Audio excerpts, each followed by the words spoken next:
Hello, ഈ ഒരു Valentine's എന്ന് വെച്ചാൽ വല്ലാത്തൊരു വാലന്റൈൻസ് ഡേ തന്നെയായിരുന്നു കേട്ടോ. ആസ് എ ബിസിനസ് ഓണർ എല്ലാവരും എല്ലാ ഫേസിലൂടെയും കടന്നു പോകുന്ന ആൾക്കാരാണ്. എൻ്റെ ഒരു അവസ്ഥ എന്ന് വെച്ചിട്ടുണ്ടെങ്കിൽ വാലന്റൈൻസിൻ്റെ 2 days മുന്നേ ആയിരുന്നു എനിക്ക് ഇങ്ങനത്തെ ഒരു പണി കിട്ടുന്നത്. ഞാൻ ഹോസ്പിറ്റലൈസ്ഡ് ആയി, ഇൻഫെക്ഷനായി അഡ്മിറ്റ് ചെയ്യണമെന്ന് ഡോക്ടർ എൻ്റെ ഹെൽത്തിൻ്റെ ഉപരി എനിക്ക് ഞാൻ എടുത്ത വാലന്റൈൻ ഓർഡേഴ്സ് എന്താക്കും എന്നുള്ളൊരു അവസ്ഥയിലായിരുന്നു കേട്ടോ.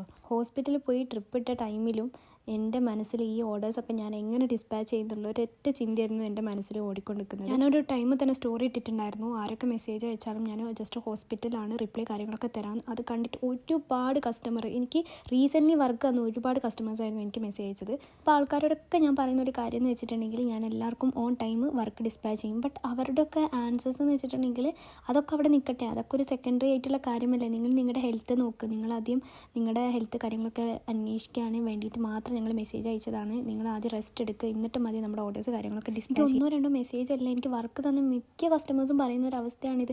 ലൈക്ക് അവർ പറയുകയാണ് നിങ്ങൾ ആദ്യം ഹെൽത്ത് നോക്ക്. സത്യം പറയാം, ഇത്രയും പ്രഷ്യസ് ആയിട്ടുള്ള എനിക്ക് കസ്റ്റമേഴ്സിനെ കിട്ടാമെന്ന് വെച്ചാൽ അത്രയും വലിയ ഭാഗ്യമാണ്. ഇതുവരെ കാണാത്ത അറിയാത്ത ഇത്രയും സ്ട്രേഞ്ചേഴ്സ് ആയിട്ടുള്ള ആൾക്കാർ ഇതേപോലത്തെ മെസ്സേജ് തരിക, കാര്യങ്ങൾ അന്വേഷിക്കുക, ഹെൽത്ത് ഓക്കെ ആണോ എന്നൊക്കെ ചോദിക്കുക എന്ന് വെച്ചാൽ എനിക്ക് ഭയങ്കര ഹാപ്പിനെസ് വരുള്ള ഒരു കാര്യം വേറെ ഇല്ല കേട്ടോ ഈ ഒരു ഫീൽഡിൽ വന്നതിന് ശേഷം. But anyways on the time ഞാൻ എല്ലാ വാലന്റൈൻ ഓർഡേഴ്സും മാക്സിമം ഞാൻ ഡിസ്പാച്ച് ചെയ്യാൻ നോക്കിയിട്ടുള്ളൂ കേട്ടോ. And guys, thank you for your love and support. ഇഷ്ടംപോലെ ആൾക്കാർ പിന്നെയും മെസ്സേജ് അയച്ചുകൊണ്ടിരിക്കുന്നുണ്ടായിരുന്നു ഹെൽത്ത് ഓക്കെ ആണോ. ഞാനിപ്പോൾ ടോട്ടലി ഫൈൻ ആണ് കേട്ടോ.